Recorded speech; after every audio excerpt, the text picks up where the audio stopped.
Hello, I'm Dr. James Bogash, publisher of Modern Health Myths, and today we're going to talk about certain or a specific type of chemicals that you should avoid in your household and life if you happen to have kids. Even if you don't happen to have kids, these are very important to avoid.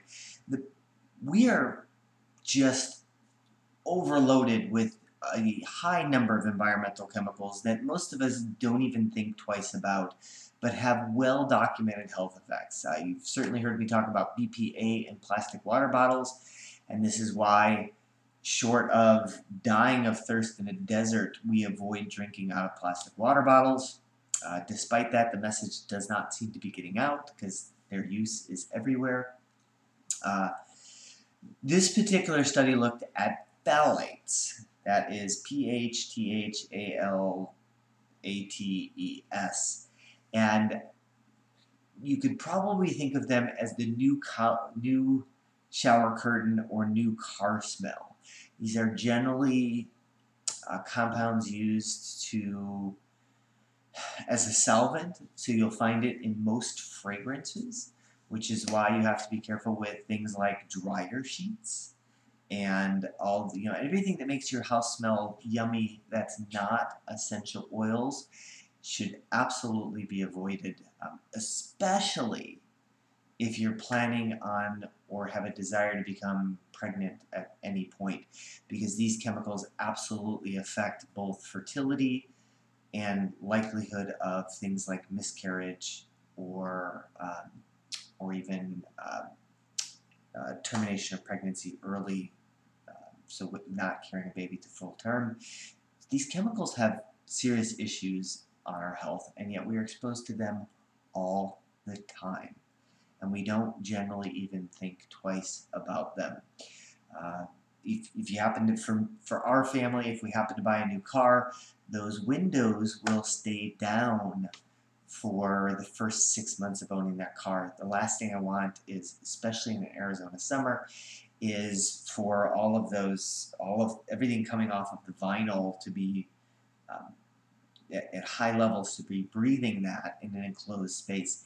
Even now, the car I drive a Slingshot, which there are no windows to roll down, but my other car is a Genesis Coupe, and typically, or for in my wife's car, I will roll down the windows for the first 30 seconds or minute of a drive just to let anything that's been in the car get out of the air that we're breathing. So this particular study looked at adolescents and teens and their risks of having attention or ADHD, so attention deficit hyperactivity disorder. So obviously, and part of this particular study didn't look at boys and girls, but a lot of the effects have been seen to be worse in males, and that's because chemicals like BPA and phthalates interfere with the way testosterone works. So they're anti-androgen. So like they block action of testosterone, and they actually work along an estrogen pathway, which is why things that are hormone-based, like breast cancer, can be increased with these compounds. So in this particular study, they found that there was almost a twofold increase in when they found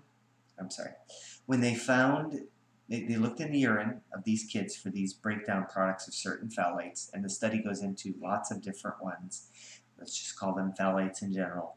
But they found that when the urine levels were twice what they should be, so twofold increase, there was a 34% increase in that child being diagnosed with ADHD. For personal care products that your kids are exposed to day in, day out, that risk was 25%.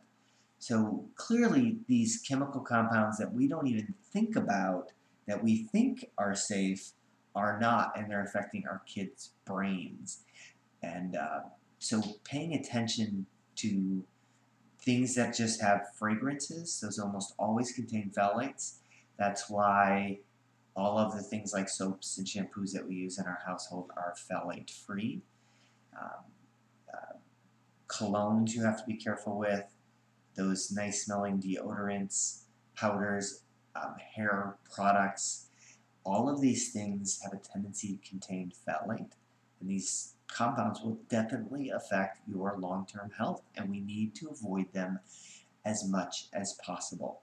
I will also post a link not only to this study, but also to my article I have on avoiding environmental toxicants, so what we can do to be aware of and to avoid chemicals that have a definite effect on our overall health.